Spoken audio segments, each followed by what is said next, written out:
जय श्री राधे, हरे कृष्ण। आप सभी का दिन शुभ हो। आज दिनांक है 18 अप्रैल और दिन है शनिवार। आज है वैशाख मास के शुक्ल पक्ष की प्रतिपदा तिथि, जो कि आज दोपहर 2:10 तक रहेगी। इसके बाद में द्वितीय तिथि प्रारंभ होगी और आज ब्रह्म मुहूर्त सुबह 4:30 से 5:18 तक रहेगा। सूर्योदय होगा सुबह 6:07 पर, सूर्यास्त होगा शाम 6:44 पर और आज अश्विनी नक्षत्र सुबह 9:42 तक रहेगा। इसके बाद में भरणी नक्षत्र प्रारंभ होगा। प्रीति योग सुबह 3:46 से लेकर रात 11:55 तक रहेगा। इसके बाद में आयुष्मान योग प्रारंभ होगा और राहु काल सुबह 9 बजे से 10:30 बजे तक रहेगा। आज आप सुनने जा रहे हैं वैशाख मास महात्म्य का 17वां अध्याय, जिसमें आज आप वैशाख मास की कथाओं के साथ साथ शनिदेव की कथा का भी श्रवण करेंगे। शनिदेव की कृपा पाने के लिए आज की इस कथा को सच्चे मन से पूरा अवश्य सुनिएगा। अब सुनिए श्री कृष्ण कवच पाठ हिंदी में। देवर्षि नारद जी ने भगवान नारायण से पूछा, भगवान, अब मेरी ये सुनने की इच्छा है कि भगवान शंकर ने दयावश परशुराम को कौन सा मंत्र और कौन सा स्तोत्र और कवच दिया था? उस मंत्र के आराध्य देवता कौन है? कवच धारण करने का क्या फल है तथा स्तोत्र पाठ से किस फल की प्राप्ति होती है? वह सब कुछ आप कृपा करके बतलाइए। तब नारायण भगवान बोले, नारद, उस मंत्र के आराध्य देव गोलोकनाथ गोप गोपीश्वर सर्वसमर्थ परिपूर्णतम स्वयं भगवान श्री कृष्ण हैं।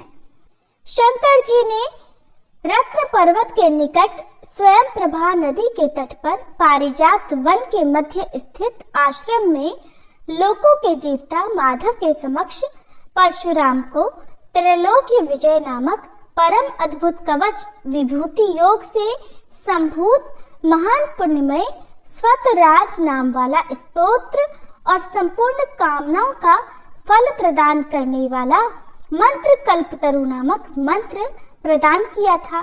महादेव जी ने कहा, भृगुवंशी महाभागवत्स, तुम प्रेम के कारण मुझे पुत्र से भी अधिक प्रिय हो, अतः आओ कवच ग्रहण करो। हे राम, जो ब्रह्मांड में परम अद्भुत तथा विजयप्रद है, श्री कृष्ण के उस त्रैलोक्य विजय नामक कवच का मैं वर्णन करता हूँ, सुनो। पूर्व काल में श्री कृष्ण ने गोलोक में स्थित वृंदावन नामक वन में राधिकाश्रम में रास मंडल के मध्य ये कवच मुझे दिया था।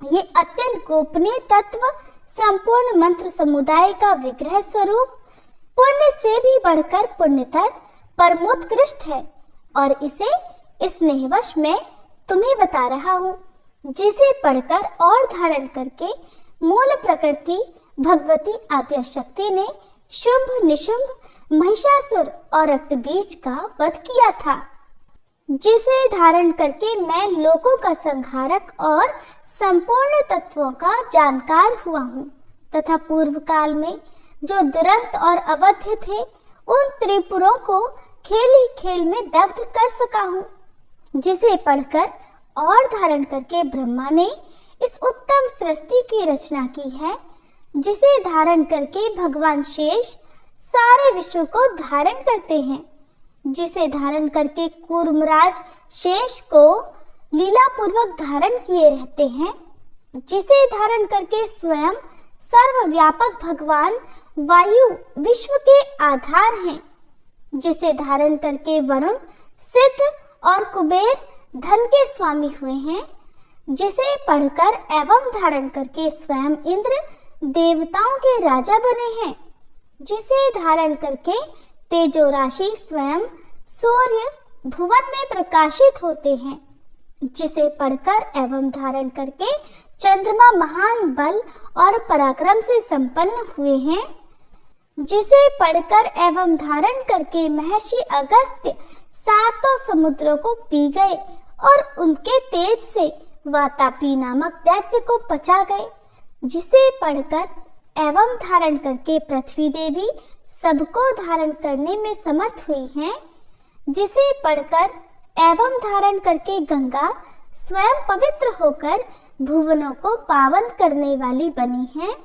जिसे धारण करके धर्मात्माओं में श्रेष्ठ धर्म लोकों के साक्षी बने हैं, जिसे धारण करके सरस्वती देवी संपूर्ण विद्याओं की अधिष्ठात्री देवी हुई हैं, जिसे धारण करके परात्परा लक्ष्मी लोगों को अन्न प्रदान करने वाली हुई हैं, जिसे पढ़कर एवं धारण करके सावित्री ने वेदों को जन्म दिया है। भृगुनंदन, जिसे पढ़ और धारण करके वेद धर्म के वक्ता हुए हैं, जिसे पढ़कर और धारण करके अग्नि शुद्ध एवं तेजस्वी हुए हैं, और जिसे धारण करके भगवान सनत कुमार को ज्ञानियों में सर्वश्रेष्ठ स्थान मिला है। जो महात्मा साधु एवं श्री कृष्ण भक्त हो, उसी को केवल यह कवच देना चाहिए, क्योंकि शठ एवं दूसरों के शिष्य को देने से दाता मृत्यु को प्राप्त हो जाता है। इस त्रैलोक के विजय कवच के प्रजापति ऋषि हैं, गायत्री छंद हैं, स्वयं रासेश्वर देवता हैं, और त्रैलोक की विजय प्राप्ति में इसका विनियोग कहा गया है। ये परात्पर कवच तीनों लोकों में दुर्लभ है। ओम श्री कृष्णाय नमः सदा मेरे सिर की रक्षा करे। कृष्णाय स्वाहा ये पंचाक्षर सदा कपाल को सुरक्षित रखे। कृष्ण नेत्रों की तथा कृष्णाय स्वाहा पुतलियों की रक्षा करे। हरे नमः सदा मेरी भ्रकुटियों को बचाए। ओम गोविंदाय स्वाहा मेरी नासिकाओं की सदा रक्षा करे। गोपालाय नमः मेरे दंड स्थलों की सदा सब ओर से रक्षा करे। ओम गोपांगनेशाय नमः सदा मेरे कानों की रक्षा करे। ओम कृष्णाय नमः निरंतर मेरे दोनों ओठों की रक्षा करे। ओम गोविंदाय स्वाहा सदा मेरे दंत पंक्ति की रक्षा करे। ओम कृष्णाय नमः दांतों के छिद्रों की तथा क्लिंग दांतों के ऊर्ध्व भाग की रक्षा करे। ओम श्री कृष्णाय स्वाहा सदा मेरी जिह्वा की रक्षा करे। रासेश्वराय स्वाहा सदा मेरे तालु की रक्षा करे। राधिकेशाय स्वाहा सदा मेरे कंठ की रक्षा करे। गोपांगनेशाय नमः सदा मेरे वक्ष स्थल की रक्षा करे। ओम गोपेशाय स्वाहा सदा मेरे कंधों की रक्षा करे। नमः किशोर वेशाय स्वाहा सदा मेरे पृष्ठ भाग की रक्षा करे। मुकुंदाय नमः सदा मेरे उदर की तथा ओम ह्रीं क्लीं कृष्णाय स्वाहा सदा मेरे हाथ पैरों की रक्षा करे। ओम विष्णवे नमः सदा मेरे दोनों भुजाओं की रक्षा करे। ओम ह्रीं भगवते स्वाहा सदा मेरे नखों की रक्षा करे। ओम नमो नारायणाय सदा नख छिद्रों की रक्षा करे। ओम ह्रीं ह्रीं पद्मनाभाय नमः सदा मेरी नाभि की रक्षा करे। ओम सर्वेशाय स्वाहा सदा मेरे कंकाल की रक्षा करे। ओम गोपी रमणाय स्वाहा सदा मेरे नितंब की रक्षा करे। ओम गोपी रमण नाथाय स्वाहा सदा मेरे पैरों की रक्षा करे। ओम ह्रीं श्रीं रसिकेशाय स्वाहा सदा मेरे सर्वांगों की रक्षा करे। ओम केशवाय स्वाहा सदा मेरे केशों की रक्षा करे। नमः कृष्णाय स्वाहा सदा मेरे ब्रह्मरंध्र की रक्षा करे। ओम माधवाय स्वाहा सदा मेरे रोमों की रक्षा करे। ओम ह्रीं श्रीं रसिकेशाय स्वाहा मेरे सर्वस्व की सदा रक्षा करे। परिपूर्णतम श्री कृष्ण पूर्व दिशा में सर्वदा मेरी रक्षा करे। स्वयं गोलोकनाथ अग्निकोण में मेरी रक्षा करे। पूर्ण ब्रह्म स्वरूप दक्षिण दिशा में सदा मेरी रक्षा करे। श्री कृष्ण नैऋत्य कोण में मेरी रक्षा करे। श्री हरि पश्चिम दिशा में मेरी रक्षा करे। गोविंद वायव्य कोण में नित्य निरंतर मेरी रक्षा करे। रसिक शिरोमणि उत्तर दिशा में सदा मेरी रक्षा करे। वृंदावन विहार कृत सदा ईशान कोण में मेरी रक्षा करे। वृंदावनी के प्राणनाथ ऊर्ध्व भाग में मेरी रक्षा करे। महाबली बलिहारी माधव सदैव मेरी रक्षा करे। नृसिंह जल स्थल तथा अंतरिक्ष में सदा मुझे सुरक्षित रखें। माधव सोते समय तथा जागृत काल में सदा मेरा पालन करें तथा जो सबके अंतरात्मा निर्लेप और सर्वव्यापक हैं, वे भगवान सब ओर से मेरी रक्षा करें। वत्स, इस प्रकार मैंने त्रैलोक्य विजय नामक कवच, जो परम अनोखा तथा समस्त मंत्र समुदाय का मूर्तमान स्वरूप है, तुम्हें बतला दिया।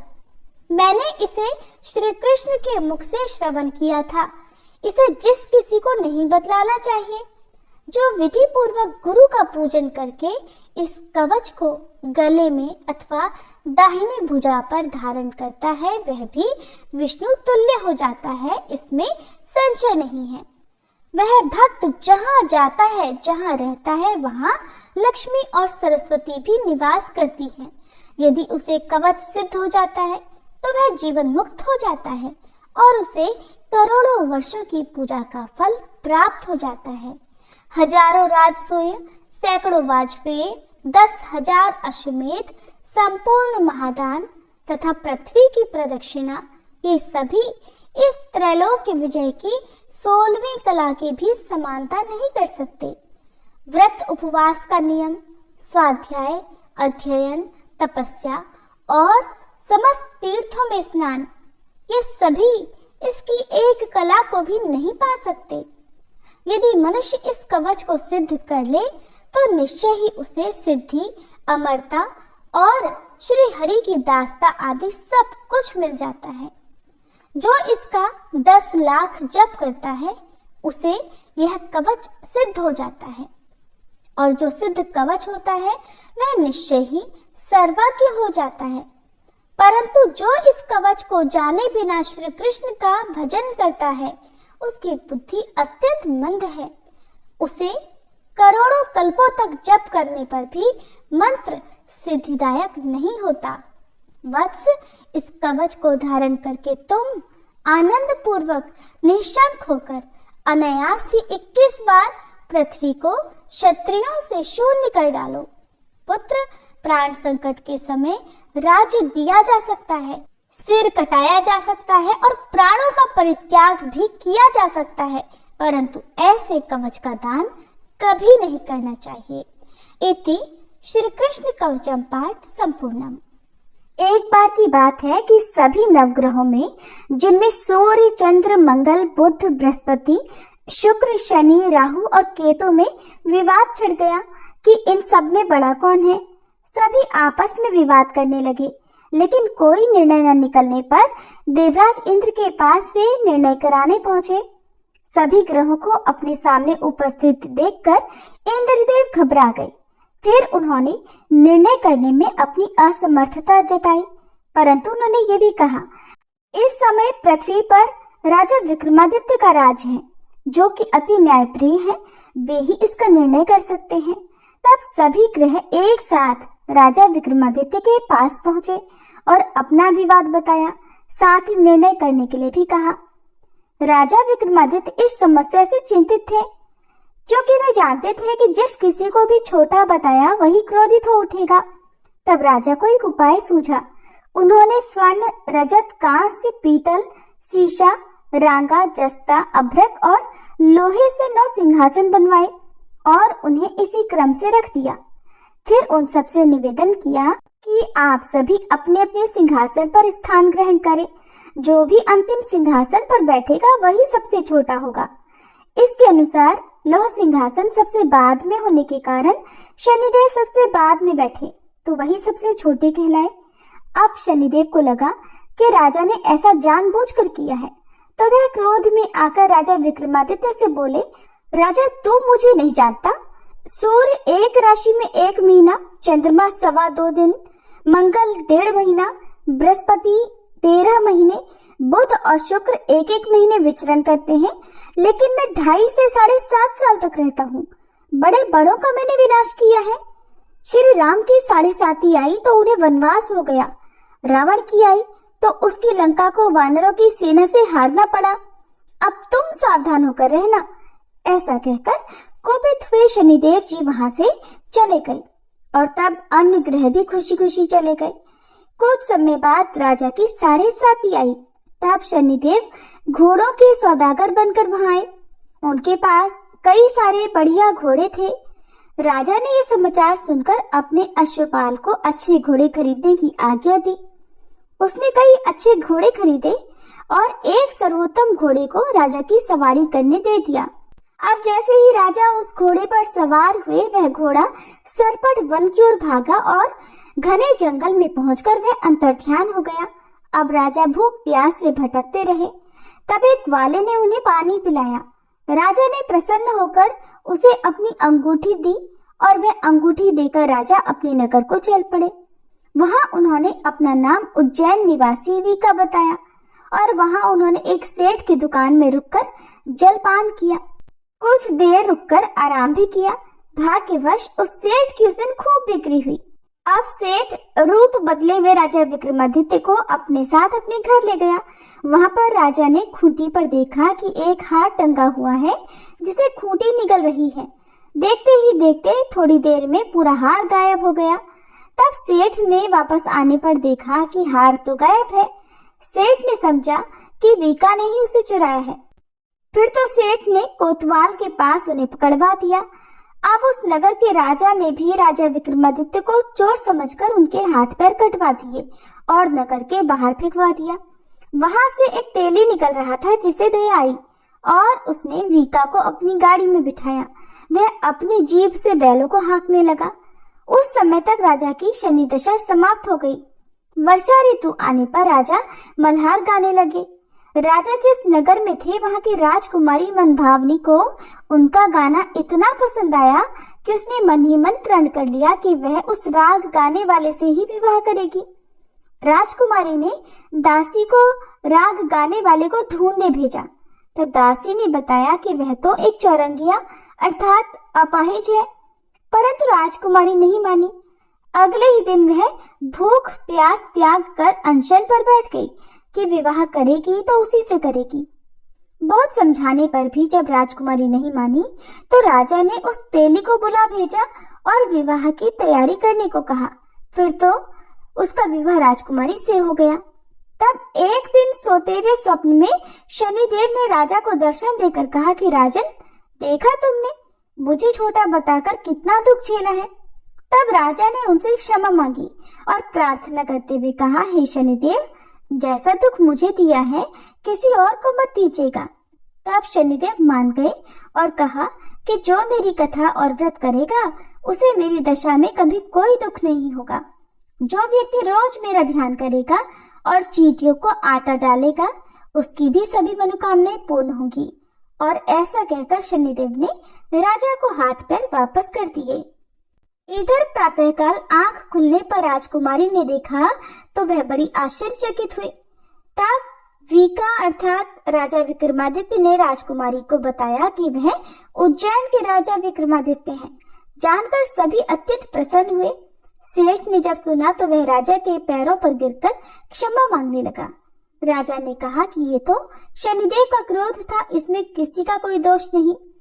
सेठ ने फिर भी निवेदन किया कि राजन, मुझे शांति तभी मिलेगी जब आप मेरे घर चलकर भोजन करेंगे। तब सेठ ने अपने घर तरह तरह के व्यंजनों से राजा का सत्कार किया। सभी ने देखा कि जो खूंटी हार निगल गई थी वही अब उसे उगल रही थी।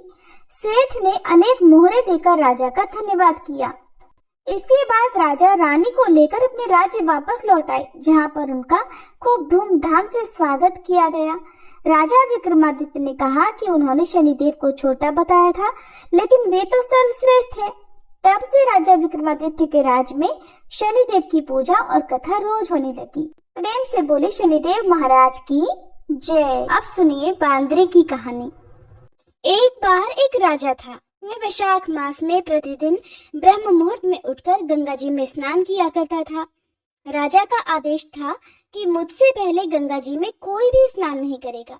राजा जब गंगा जी में स्नान करने जाते तो उन्हें प्रतिदिन शांत जल की जगह पर हिलता हुआ जल दिखाई देता था। तब राजा को संदेह हुआ कि निश्चय ही मुझसे पहले कोई हर दिन आकर गंगा जी में स्नान करके चला जाता है। इसलिए राजा ने नदी के तट पर पहरेदार बिठा दिए। गंगा जी के तट पर एक वृक्ष था। उस पर एक बंदरिया रहा करती थी। वह हर दिन राजा के स्नान करने से पहले ही स्नान करके वृक्ष पर चढ़कर बैठ जाती थी। इस प्रकार होते होते पूरा वैशाख मास बीत गया, किंतु अंतिम दिन राजा के सिपाहियों ने देख लिया और उस बंदरिया को पकड़कर राजा के पास ले गए और कहने लगे कि महाराज, यही वो बंदरिया है जो आपसे पहले प्रतिदिन गंगा जी में स्नान करती है। उधर राजा की प्रतिज्ञा ये थी कि अगर कोई भी स्त्री मुझसे पहले स्नान करती होगी तो मैं उसी से विवाह कर लूंगा। इसलिए अब अपनी प्रतिज्ञा के अनुसार राजा को उस बंदरिया के साथ ही विवाह करना पड़ा। वैशाख मास के स्नान के पुण्य से बंदरी के गर्भ ठहर गया। 9 महीने पूर्ण होने पर बंदरी ने राजा से पूछा कि महाराज, शिशु जन्म के समय मुझे क्या करना चाहिए? तब राजा ने महल में एक घंटी लगवा दी और बंदरी से कहा कि जब तुम्हें दर्द हो उसे बजा देना, मैं सारा प्रबंध करवा दूंगा। राजा की अन्य रानियां भी थीं, लेकिन उनकी कोई संतान नहीं थी। बंदरिया को गर्भ ठहरा है ये समाचार जानकर अन्य रानियां मन ही मन उस बंदरिया से ईर्ष्या करने लगी और भावी संतान का नाश करने के लिए तरह तरह की योजनाएं बनाने लगी। घंटी लगी देखकर एक रानी ने बंदरिया से इसका कारण पूछा। तब उसने सारा वृतांत सुना दिया। रानी ने बहकाया कि एक बार घंटी बजाकर देख तो ले कि राजा आते भी हैं या नहीं। बंदरी ने घंटी बजाई तो राजा दौड़े दौड़े महल में आए और घंटी बजाने का कारण पूछा। तब बंदरिया बोली, महाराज, मैंने तो रानियों के कहने से ही घंटी बजाई थी। तब रानियों ने राजा से कहा कि महाराज, ये तो पशु है, न जाने कितनी बार घंटी बजाएगी। ऐसा कहकर रानियों ने राजा से कहकर उस घंटी को हटवा दिया। कुछ दिनों के बाद बंदरिया के शिशु जन्म का समय आया तो उसने अन्य रानियों से पूछा कि रानियों, अब मैं क्या करूं?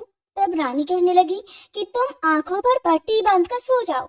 उधर बंदरी के वैशाख मास के स्नान के पुण्य प्रताप के रूप में उसे एक सुंदर पुत्र हुआ। शिशु के जन्म होते ही उसके रोने से पहले ही रानियों ने उसे एक टोकरी में रखकर दासी को दे दिया और आदेश दे दिया कि इसे जाकर नदी में बहाओ। और इधर रानियों ने उस शिशु की जगह पर एक पत्थर वहां पर रख दिया। राजा को भी कहला दिया कि महाराज, बंदरिया ने तो एक पत्थर को जन्म दिया है। राजा ने सुना तो उन्होंने भी संतोष कर लिया कि जब दूसरी रानियों की संतान नहीं है तो ये तो बंदरी है, इसके भला क्या संतान होगी। उधर दासी ने उस सुंदर शिशु को नदी में न बहाकर कुम्हार के खंदड़ में रख दिया। दूसरे दिन कुम्हार कुम्हारिन उस खंदड़ में आए तो वहां एक सुंदर शिशु को रोते हुए देखा। कुम्हार और कुम्हारिन भी निसंतान थे। उन्होंने उस शिशु को अपने लिए भेजी गई भगवान की भेंट माना और बड़े प्रेम से शिशु का पालन पोषण करने लगे। कुछ बड़ा होने पर जब उस बालक को ये ज्ञात हुआ कि वह रानी बंदरी का पुत्र है जिसको रानियों ने मरवाना चाहा था, एक दिन वह बालक कुम्हार के बनाए हुए मिट्टी के हाथी घोड़े लेकर पनघट पर जा बैठा और दासियों को देखकर कहने लगा, आओ रे मेरे मिट्टी के हाथी घोड़े, पानी पियो। जब दासियों ने ये बात सुनी तो वो हंसने लगी, कहने लगी, अरे मूर्ख, कभी मिट्टी के हाथी घोड़े भी पानी पीते हैं क्या? इस पर वह बालक कहने लगा, अच्छा, तो क्या कभी बंदरी के भी पत्थर जन्म लेता है? उस बालक की ये बात दासियों ने जाकर महल में कह दी। तब रानियों ने दूसरे दिन विष मिलाकर लड्डू भेज दिए। ईश्वर की कृपा से लड्डू गोंद और बादाम के हो गए और उन लड्डुओं को खाने से उस लड़के की मृत्यु नहीं हुई। ये समाचार दासी ने रानी को बताया और रानी ने राजा से कहकर उस कुम्हार को ही देश निकाला दिलवा दिया। अब वह कुम्हार भटकता भटकता वन में ही रहने लगा। इसके बाद अगले वर्ष चैत्र मास में माता गणगौर के पूजन का दिन आया। तब वह बंदरी का पुत्र 108 करवे और 108 गोली लेकर तथा घड़े में पानी भरकर बगीचे के बाहर बैठ गया।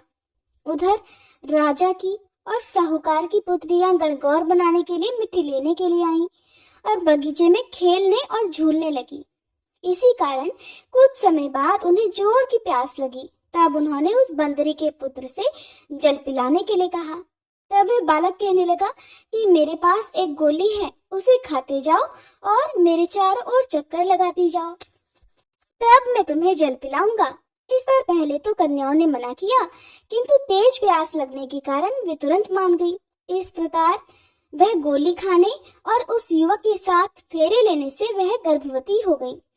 बाद में जब उनके माता पिता को ये ज्ञात हुआ तब वे सभी कुम्हार के पास आए और सारा वृतांत कह सुनाया।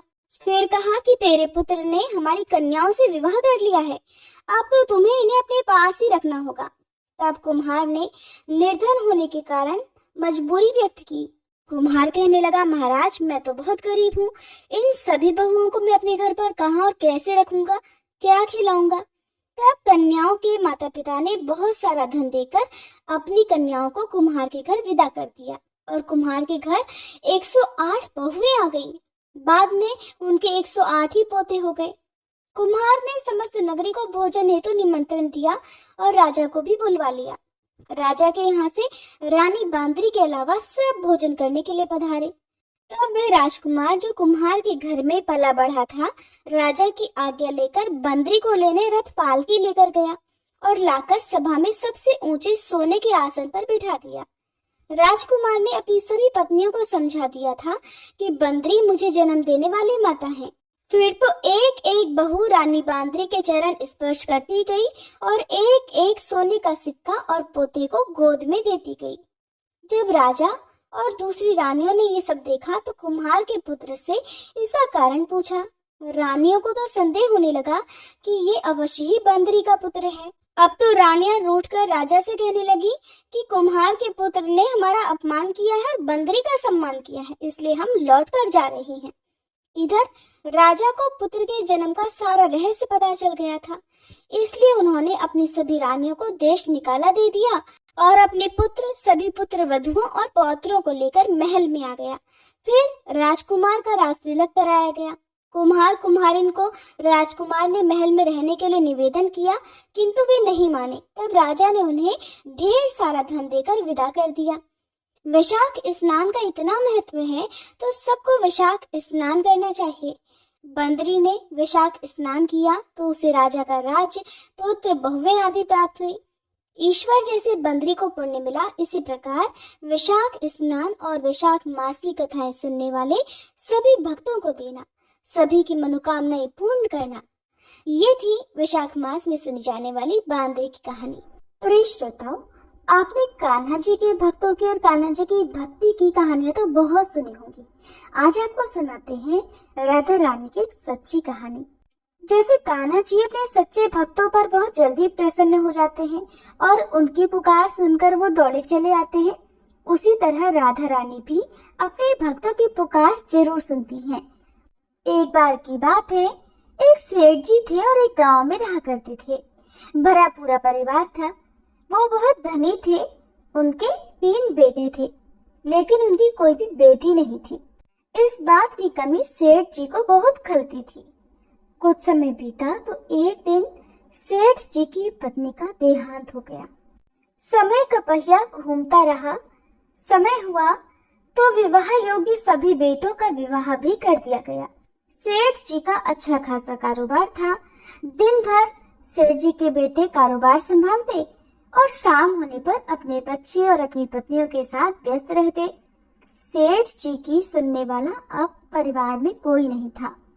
कोई भी ऐसा नहीं था जिससे सेठ जी अपने मन की बात कह सुन सके।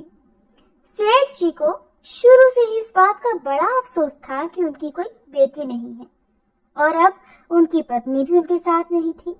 उनकी पत्नी भी अब उनका साथ छोड़कर जा चुकी थी। सेठ जी के मन में ये कसक और भी बढ़ने लगी कि उनकी कोई पुत्री क्यों नहीं है।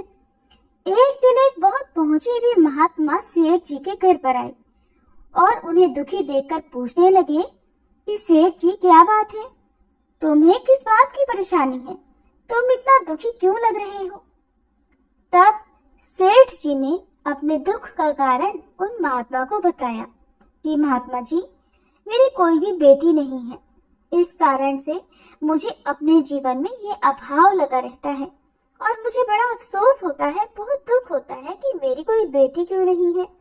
अगर मेरी बेटी होती तो वो भी मेरा ध्यान रखती, मेरे मन की बात सुनती, मैं भी उससे अपने मन का बोझ कह सुनकर हल्का कर लिया करता। तब वो पहुंचे हुए महात्मा कहने लगे कि सेठ जी, तुम राधा रानी को ही अपनी बेटी मान लो। हमारे जीवन में जब जिस चीज की कमी होती है तो उसे भगवान ही तो पूरा करते हैं। अब भला बेटी ना होने के कारण तुम इतने परेशान हो। परेशान होने से क्या होगा भला? तुम राधा रानी को एक बार अपनी बेटी मान कर देखो, और जब भी तुम्हारा मन चाहे, जब भी तुम उदास हुआ करो, अपने दिल की सारी बात राधा रानी से कर लिया करना, और फिर तुम्हें अभाव कभी नहीं सताएगा कि तुम्हारी कोई बेटी क्यों नहीं है। महात्मा जी की ये बात सेठ जी को बड़ी अच्छी लगी और फिर उन्होंने ऐसा ही किया। खूब खुश होकर बाजार गए और वहां से राधा रानी की एक सुंदर सी मूर्ति खरीद कर ले आए। उन्हें पहनाने के लिए सुंदर सुंदर पोशाकें भी ले आए। हर दिन वो राधा रानी की मूर्ति को स्नान कराते और उनकी पोशाक बदलते, उनसे खूब सारी बातें करते और फिर हर दिन खुद भोजन करने से पहले राधा रानी को भोग लगाते। सोने से पहले ये उनका नियम बन गया था कि वो राधा रानी के साथ खूब बातें करते, दिन भर की बातें राधा रानी को सुनाया करते। ऐसा करते करते सेठ जी दिल से ही राधा रानी को अपनी बेटी मानने लगे और वो ये भूल ही गए कि उनकी कोई बेटी नहीं है और वे इस एक निर्जीव सी मूर्ति को ही अपनी बेटी मान बैठे हैं। लेकिन भक्ति में मगन सेठ जी को किसी भी बात का आभास नहीं था। उन्हें बस पता था तो ये कि उनकी एक बेटी है जिससे वो हर दिन खूब सारी बातें करते हैं। अब जब तक सेठ जी दिन भर राधा रानी से बात ना कर लें या उनकी पसंद का भोजन राधा रानी को ना खिला ले, उनका मन ही नहीं लगता था। जब तक वह उनसे बात नहीं कर लेते तब तक उनके मन को बड़ी बेचैनी रहती। बहुत सारी बातें करने के बाद, अपने दिल की सारी बातें कहने के बाद ही उनके मन को सुकून आया करता था। एक बार की बात है, सेठ जी के घर पर चूड़ी बेचने वाली एक मनिहारिन आया करती थी और सेठ जी की बहुएं उस मनिहारिन से खरीद कर चूड़ियां पहनती थी। एक दिन वह मनिहारिन चूड़ी बेचने के लिए सेठ जी के घर आई। तब उसने सेठ जी की तीनों बहुओं को उनकी पसंद की चूड़ियां पहनाई। मनिहारिन सेठ जी के घर पर बैठी हुई थी। सेठ जी की तीनों बहुएं तो चूड़ियां पहनकर चली गईं। उनके ही सामने एक छोटी सी कन्या आई और मनिहारिन से कहने लगी कि मुझे भी चूड़ियां पहना दो, खूब सारी रंग बिरंगी। चूड़ी वाली ने सोचा कि शायद सेठ जी के घर पर कोई मेहमान आया होगा, उन्हीं की ये कन्या होगी, तो उसने भी उस नन्ही बालिका को चूड़ियां पहना दी। और उसके बाद वो चूड़ी वाली मनिहारिन सेठ जी से पैसे मांगने सेठ जी की दुकान पर पहुंच गई और कहने लगी कि मुझे चूड़ियों के पैसे दे दो। और उसने पहले से अधिक पैसे मांगे तो सेठ जी ने कहा, क्या बात है, तुम हर बार तो इतने रुपए की चूड़ियां पहना कर जाती हो, क्या तुम्हारी चूड़ियां महंगी हो गई हैं जो हर बार से अधिक रुपए मांग रही हो? तो मनिहारिन बोली कि नहीं सेठ जी, मैंने चूड़ियों का दाम तो नहीं बढ़ाया। हाँ, लेकिन आज मैंने 3 लोगों को नहीं बल्कि 4 लोगों को चूड़ियां पहनाई हैं। सेठ जी ने सुना तो कहने लगे, अरे तुमसे कोई गलती होगी, मेरे घर पर तो चूड़ी पहनने के लिए सिर्फ 3 बहुएं हैं। ये लो, तुम 3 बहुओं की चूड़ी के पैसे रखो। मनिहारिन भी कुछ नहीं बोली, सेठ जी से पैसे लेकर चुपचाप अपने घर आ गई। शाम हुई तो सेठ जी दुकान से अपने घर पर आए। आकर उन्होंने सबसे पहले राधा रानी को भोग लगाया और फिर हर बार की तरह दिन भर की सारी बातें राधा रानी से बताई और सो गए। उस रात सेठ जी के सपने में राधा रानी आ गई और बोली, बाबा, आपने चूड़ी वाली को मेरी चूड़ी के पैसे क्यों नहीं दिए? जब आप मुझे अपनी बेटी मानती हो तो फिर बताओ मुझे कि आपने मेरी चूड़ी के पैसे मनिहारिन को क्यों नहीं दिए? ऐसा कहकर राधा रानी एक छोटी सी बेटी की तरह, लाडली बेटी की तरह सपने में रोने लगी। ये देखकर घबराहट के मारे सेठ जी की तो आंख खुल गई। अपनी लाडली बेटी को रोता देखकर सेठ जी भी रोने लगे। जब सुबह हुई तो भागे भागे मनिहारिन के घर गए और बहुत सारे सोने के सिक्के उसके पैरों में रख दिए। और मनिहारिन से बोला कि बहन, तुम कल सच बोल रही थी कि तुमने कल 4 को ही चूड़ी पहनाई थी और मैंने तो श्री जी को अपनी बेटी माना है। तुम बहुत भाग्यशाली हो जिसको राधा रानी के दर्शन हुए हैं। अरे मैं तो इतने दिनों से उनके दर्शन को तड़प रहा हूँ और तुमने बस एक बार में ही उनके दर्शन कर लिए। ऐसा कहकर सेठ जी रोने लगे। फिर हाथ जोड़कर बोले, बहन, तुम्हें चूड़ी का जो भी दाम चाहिए मुझसे मांग लो।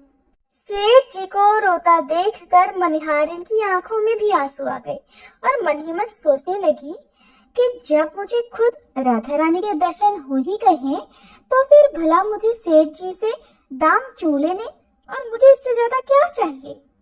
वो भी सेठ जी के सामने हाथ जोड़कर बोली कि आपके ही कारण मुझे राधा रानी के दर्शन हुए हैं और मेरा ये जीवन सफल हो पाया। अब मुझे कुछ नहीं चाहिए। तो प्रिय श्रोताओ, जब हम भगवान को सच्चे मन से पुकारते हैं, उनकी पूजा करते हैं, उन्हें जिस भाव से भी पूजते हैं, वो हमें उसी भाव में दर्शन भी जरूर देते हैं और हमारे मन के भावों का वो हर समय ध्यान भी रखते हैं। इसीलिए भगवान को आप चाहे किसी भी रूप में पूजे, बस आपके मन के भाव सच्चे होने चाहिए, तो भगवान आपकी सारी परेशानियां दूर करते हैं। आपके जीवन में जिस भी बात का अभाव होता है वो अभाव भी दूर करते हैं। ये थी आज की कहानी। अगर आपको अच्छी लगी हो तो कमेंट बॉक्स में जरूर बताइएगा। अब सुनिए आज का वैशाख मास महात्म्य। आज श्री सूत जी महाराज सुनाएंगे सुंदर गंधर्व का वशिष्ठ जी के शाप से राक्षस भाव को प्राप्त होकर फिर उससे मुक्त होने का वर्णन, साथ ही एक गंधर्व पत्नी के उद्धार की कथा। ऋषियों ने पूछा, हे सूत जी महाराज, वह राक्षस कौन था जिसने भगवान विष्णु के भक्त महात्मा ब्राह्मण को कष्ट पहुंचाया। तब श्री सूत जी कहने लगे, हे ब्राह्मणों, पूर्व समय की बात है।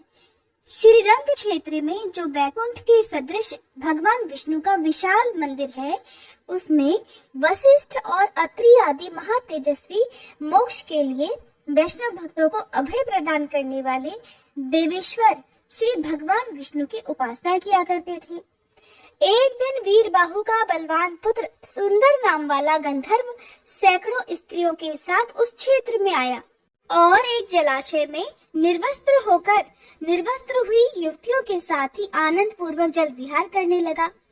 उसी समय मध्याह्न संध्या करने के लिए मुनिवर वशिष्ठ जी अन्य महर्षियों के साथ श्रीरंग मंदिर से बाहर निकले और उसी जलाशय पर पहुंच गए। उन ऋषियों को देखकर वे सभी रमणियां भय से कातर होकर अपने अपने वस्त्र ओढ़कर बैठ गईं, परंतु साहसी सुंदर ज्यों का त्यों निर्वस्त्र ही खड़ा रहा। ये देखकर वशिष्ठ मुनि ने क्रोधित होकर उस निर्लज्ज को शाप दे डाला कि सुंदर गंधर्व, तूने हम लोगों को देखकर भी लज्जावश वस्त्र धारण नहीं किया, इसलिए तू शीघ्र ही राक्षस हो जा। महर्षि वशिष्ठ के ऐसा कहने पर उसकी स्त्रियां हाथ जोड़कर मुनि के चरणों में गिर पड़ी और भक्ति भाव से विनीत चित्त होकर कहने लगी, भगवान, आप तो सभी धर्मों की ज्ञाता हैं, साक्षात ब्रह्मा जी के पुत्र हैं। हे दया सिंधु, पति ही नारियों का उत्तम भूषण कहलाता है। पतिहीन नारी 100 पुत्रों वाली होकर भी संसार में विधवा ही कहलाती है। ऐसी नारियों का जन्म व्यर्थ समझा जाता है, इसलिए मुने, हमारे पति के ऊपर आप प्रसन्न हो जाइए। तत्वदर्शी मुनियों को एक अपराध क्षमा कर देना चाहिए। हे दया सिंधु, सुंदर आपका शिष्य है, इसलिए इसे क्षमा कर दीजिए। सुंदर की पत्नियों के इस प्रकार प्रार्थना करने पर वशिष्ठ जी कहने लगे, सुंदरियों, मेरा वचन कभी व्यर्थ नहीं होगा। इससे छूटने का एक उपाय बताता हूँ, उसे श्रद्धा पूर्वक सुन लो। ये राक्षस के समान आकार वाला सुंदर आज से 16 वर्षों के बाद इच्छा अनुसार घूमता घामता सर्व पापहारी वेंकटाचल पर पहुंच जाएगा और वहां चक्र तीर्थ पर जाएगा। हे देवांगनाओं, चक्र तीर्थ पर महायोगी मुनिवर पद्मनाभ जी रहते हैं। उन्हें खा जाने के लिए जब ये आक्रमण करेगा, तब ब्राह्मण की रक्षा के लिए भगवान विष्णु का भेजा हुआ उत्तम चक्र इसका मस्तक काट डालेगा। इसके बाद शाप से मुक्त होकर ये तुम्हारा पति सुंदर अपने पुनर्स्वरूप को प्राप्त होकर फिर से स्वर्गलोक में चला जाएगा। श्री रंगनाथ में भक्ति रखने वाले वशिष्ठ जी ऐसा कहकर शीघ्र ही अपने आश्रम को चले गए। इसके बाद राक्षस रूप में बदला हुआ भयानक आकार वाला सुंदर गंधर्व इधर उधर घूमता हुआ गिरिश्रेष्ठ वेंकटाचल पर चला गया और चक्रतीर्थ पर भी जा पहुंचा। इसी भ्रमण में ही उसके 16 वर्ष बीत गए। इसके बाद चक्रतीर्थ निवासी पद्मनाभ को खा जाने के लिए ही उसने बड़े वेग से उन पर आक्रमण कर दिया। मुनि ने भगवान विष्णु की स्तुति की और भगवान ने राक्षस द्वारा पीड़ित पद्मनाभ की रक्षा करने के लिए अपने सुदर्शन चक्र को भेजा। इस प्रकार चक्र ने आकर उस राक्षस का मस्तक काट डाला। तब वह राक्षस अपना राक्षसी शरीर छोड़कर दिव्य देह धारण करके विमान पर जा बैठा। उस समय उसके ऊपर पुष्पों की वर्षा हो रही थी। उसने हाथ जोड़कर सुदर्शन को प्रणाम किया, फिर उन द्विज श्रेष्ठ पद्मनाभ को भी प्रणाम करके उनकी आज्ञा लेकर सुंदर गंधर्व स्वर्ग को चला गया। ब्राह्मणों, इस प्रकार मैंने उस राक्षस की उत्पत्ति का वृतांत और चक्रतीर्थ का पाप नाशक महात्म्य आप लोगों से बतलाया। इसे सुनकर मनुष्य सभी पापों से मुक्त हो जाता है। ब्राह्मणों, अब घोड़ तीर्थ का महात्म्य भी सुनो। महापापों में तत्पर चांडाल कुल में सबसे नीच क्रूर, कुल का नाश करने वाला, कष्टकारक, दान शून्य, सत्कर्म रहित, पशुघाती, परद्रोही, चुगलखोर, पाखंडी, झूठ बोलने वाला, मित्रद्रोही, भ्रूण हत्या करने वाला, पर स्त्रीकामी, स्वामी से द्रोह करने वाला, लालची, ठग, पितृघाती, देवताओं से विमुख, अपनी ही प्रशंसा करने वाला, अयोग्य पात्र के लिए व्यय करने वाला, धर्म में बाधा डालने वाला, अनुकूलता में अंतर डालने वाला, फल फूल और पल्लवों से युक्त वृक्ष को काटने वाला, विश्वासघाती, अग्निहोत्र का त्याग करने वाला, गुरुद्वेषी, पति पत्नी में वैर उत्पन्न करने वाला, गांव का अगुवा, देव मंदिर का अध्यक्ष, वेतन लेकर पढ़ाने वाला, कठोर कर्म करने वाला, पापों में स्वभावतः रत रहने वाला, अनजाने में या फिर जानबूझकर दुष्कर्म करने वाला, इन सभी प्रकार के पापियों को परम मनोहर घूर्ण तीर्थ अपने में स्नान और जलपान आदि करने पर पवित्र कर देता है। इस विषय में अब एक प्राचीन इतिहास सुनाऊंगा जो सभी पापों का नाश करने वाला है। आप सब ध्यान पूर्वक सुनिए। पूर्व काल में महातेजस्वी गार्ग्य मुनि ने महात्मा देवल को नमस्कार करके कहा कि महाभाग, आप घोण तीर्थ के सर्व पापहारी शुभ महात्म्य का वर्णन कीजिए। तब देवल ने कहा, मुने, तुम्बुरु नामक गंधर्व अपनी पतिव्रता पत्नी को शाप देकर इस तीर्थ में स्नान करके दयानिधान वेंकटेश्वर की पूजा करने से पुनरावृत्ति रहित विष्णु धाम को प्राप्त हो गया था। वह वृतांत इस प्रकार है। एक दिन तुम्बुरु नामक गंधर्व ने अपनी प्यारी पत्नी से इस प्रकार कहा, देवी, सब पापों का नाश करने वाले माघ मास में सूर्योदय के समय इस तट पर भगवान विष्णु की पूजा करनी है। इसलिए गोबर से तुम इस भूमि को लीप दो और इस माघ मास में प्रतिदिन माधव के लिए दीप बत्ती बनाओ। भगवान के आगे भक्ति पूर्वक धूप समर्पित करो। पवित्र होकर भगवान के लिए रसोई तैयार करो और मेरे साथ रहकर परिक्रमा तथा नमस्कार आदि के द्वारा भक्ति पूर्वक भगवान की पूजा करो। नित्य प्रति आलस्य छोड़कर भगवान विष्णु की पुराण कथा सुनो। नित्य सवेरे स्नान करके यत्न पूर्वक श्री हरि का चरणोदक पान करो। श्री कृष्ण, श्री विष्णु, मुकुंद, नारायण, जनार्दन, अच्युत, अनंत और विश्वात्मन इत्यादि भगवान नामों का सदा कीर्तन किया करो और क्रोध तथा लोभ आदि का परित्याग करके व्रत नियमों का पालन करो। इससे तुम्हें भव बंधन से छुटकारा मिलेगा और सनातन विष्णु धाम की प्राप्ति होगी। स्वामी का ऐसा कथन सुनकर गंधर्व की उस प्यारी पत्नी ने क्रोधित होकर उत्तर दिया, आर्यपुत्र, माघ के महीने में तो बहुत सर्दी पड़ती है। उस समय प्रातः काल जबकि सूर्य का तेज भी बहुत मंद रहता है। सूर्योदय काल में भला कोई कैसे स्नान करेगा? माघ में उस समय ठंड बहुत होती है। इसलिए आपके बताए हुए ये सब कार्य तो मुझसे बार बार नहीं हो सकेंगे। इसलिए प्रातः काल में मैं आपके साथ स्नान नहीं करूंगी। क्योंकि अधिक सर्दी पड़ने से अगर मेरी मृत्यु हो गई तो उस समय आप तो मेरी रक्षा करेंगे नहीं। पत्नी की ये बात सुनकर तुम्बुरु ने सोचा कि धर्म विरुद्ध चलने वाले पुत्र को, अप्रिय वचन बोलने वाली पत्नी को और ब्राह्मण तथा ईश्वर को न मानने वाले राजा को तत्काल ही शाप के द्वारा दंड देना चाहिए। इस नीति के वचन का विचार करके गंधर्व ने अपनी सती पत्नी को इस प्रकार शाप दे डाला।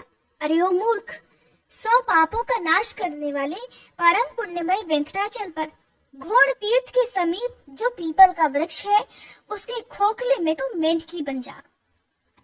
पतिदेव की ये बात सुनकर वह गंधर्व वल्लभा उनके चरणों में गिर पड़ी और प्रार्थना करने लगी।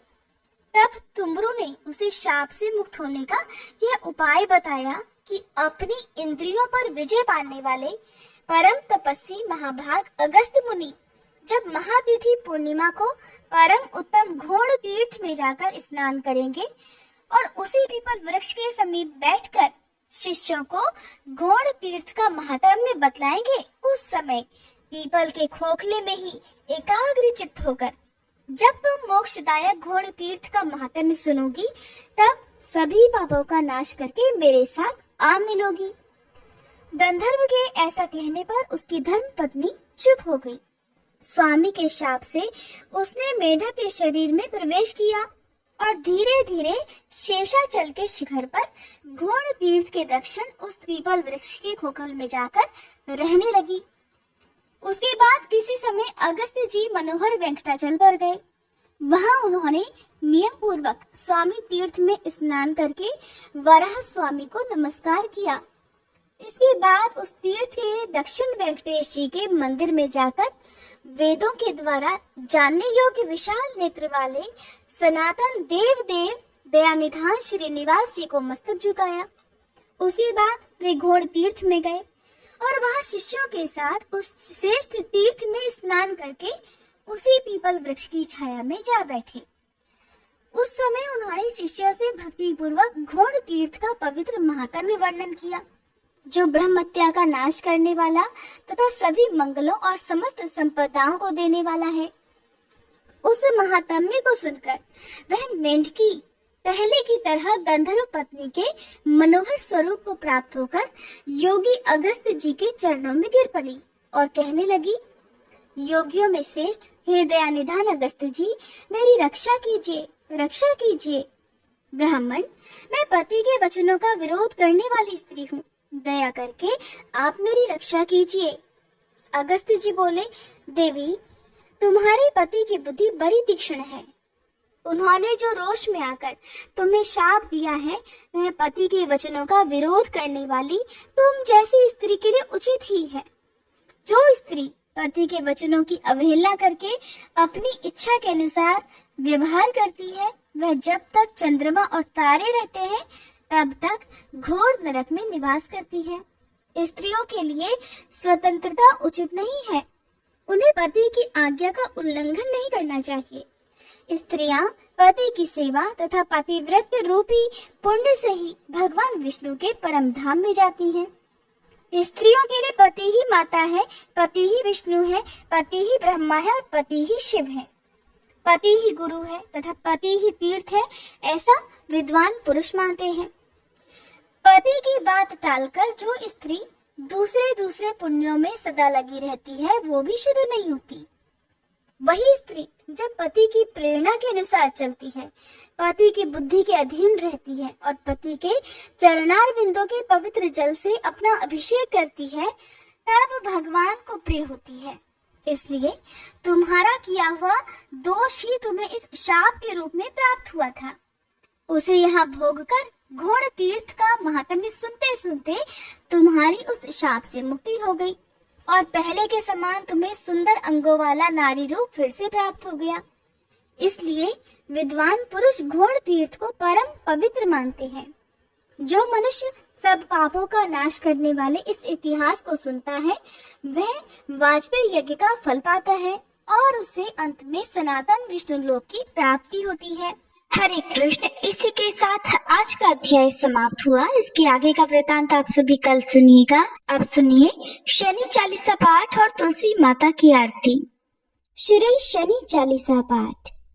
जय गणेश गिरिजा सुवन मंगल करण कृपाल, दीनन के दुख दूर करी कीजे नाथ निहाल। जय जय श्री शनिदेव प्रभु सुनहु विनय महाराज, करहु कृपा हे रवि तनय राखहु जन की लाज। जयति जयति शनिदेव दयाला, करत सदा भक्तन प्रतिपाला। चारि भुजा तनु श्याम विराजे, माथे रतन मुकुट विसाजे। परम विशाल मनोहर भाला, टेढ़ी दृष्टि भ्रकुटी विकराला। कुंडल श्रवण चमाचम चमके, हिये माल मुक्तन मणि दमके। कर में गदा त्रिशूल कुठारा, पल बिच करे अरहि संहारा। पिंगल कृष्ण छाया नंदन, यम कोणस्थ रौद्र दुख भंजन। सौरी मंद शनि दश नामा, भानु पुत्र पूजहि सब कामा। जा पर प्रभु प्रसन्न भय जाहि, रंग राव करे क्षण माही। पर्वत हूँ तृण होई निहारत, तृण हूँ को पर्वत कर डारत। राज मिलत बन राम ही दीन हो, कैकई की मति हर लीन हो। बनहु में मृग कपट दिखाई, मातु जानकी गई चुराई। लख नहीं शक्ति विकल गरी डारा, मचिगा दल में हाहाकारा। रावण की गति मति बौराई, रामचंद्र सो बैर बढ़ाई। दियो कीट करि कंचन लंका, बजी बजरंग वीर की डंका। नृप विक्रम पर तुहि पगुधारा, चित्र मयूर निगली गए हारा। हार नौ लखाला क्यों चोरी, हाथ पैर डरवायो तोरी। भारी दशान कृष्ट दिखायो, तेलहि घर कोल्हू चलवायो। विनय राग दीपक महकीन्यो, तब प्रसन्न प्रभु है सुख दीन्यो। हरिश्चंद्र नृप नारी बिकानी, आपहु भरे डोम घर पानी। तैसे नल पर दशा सिरानी, भूंजी मीन कूद गई पानी। श्री शंकर ही गयो जब जाई, पार्वती को सती कराई। तनिक विलोकत ही करी रीसा, नभ उड़ गयो गौरी सुत सीसा। पांडव पर भय दशा तुम्हारी, बची द्रौपदी होती उघारी। कौरव के भी गति मति मार्यो, युद्ध महाभारत करि डार्यो। रवि कह मुख मह धरि तत्काला, लेकर कूदी परियो पाताला। शेष देव लख विनती लाई, रवि को मुख दे दियो छुड़ाई। वाहन प्रभु के साथ सुजाना, जग दिग्गज गर्दभ मृग स्वाना। जम्बुक सिंह आदि नखधारी, सो फल ज्योतिष कहत पुकारी। गजवाहन लक्ष्मी ग्रह आवे, है ते सुख संपत्ति उपजावे। गर्दभ हानि करे बहु काजा, सिंह सिद्ध कर राज समाजा। जम्बुक बुद्धि नष्ट कर डारे, मृग दे कष्ट प्राण संहारे। जब आवहि प्रभु स्वान सवारी, चोरी आदि होए डर भारी। तैसहि चारि चरण यह नामा, स्वर्ण लौह चांदी अरुतामा।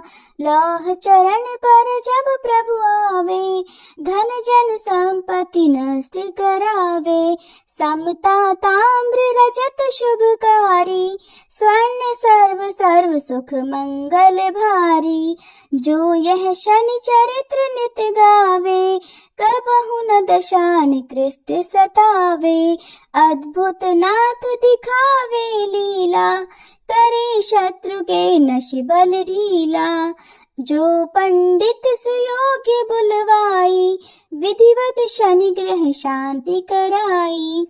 पीपल जल शनि दिवस चढ़ावत, दीप दान दे बहु सुख पावत।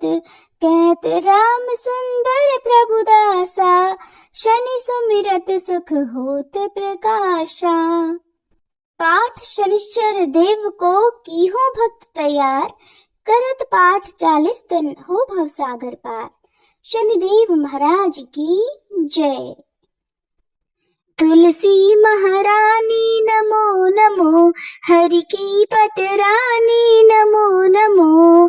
धन तुलसी पूरण तप कीनो, धन तुलसी पूरण तप कीनो। शालिग्राम बनी पटरानी नमो नमो, तुलसी महारानी नमो नमो। जाके पत्र मझरी कोमल, जाके पत्र मझरी कोमल। श्रीपति कमल चरण लपटानी नमो नमो, तुलसी महारानी नमो नमो। धूप दीप नैवेद्य आरती, धूप दीप नैवेद्य आरती। पुष्पन की वर्षा वर्षानी नमो नमो, तुलसी महारानी नमो नमो। 56 भोग 3600 व्यंजन, 56 भोग 3600 व्यंजन। बिन तुलसी हरि एक न मानी नमो नमो, बिन तुलसी हरि एक न मानी नमो नमो, तुलसी महारानी नमो नमो। सभी सखी मैया तेरो यश गावे, सभी सखी मैया तेरो यश गावे।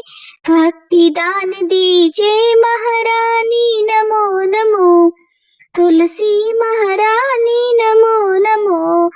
हरि की पटरानी नमो नमो, तुलसी महारानी नमो नमो।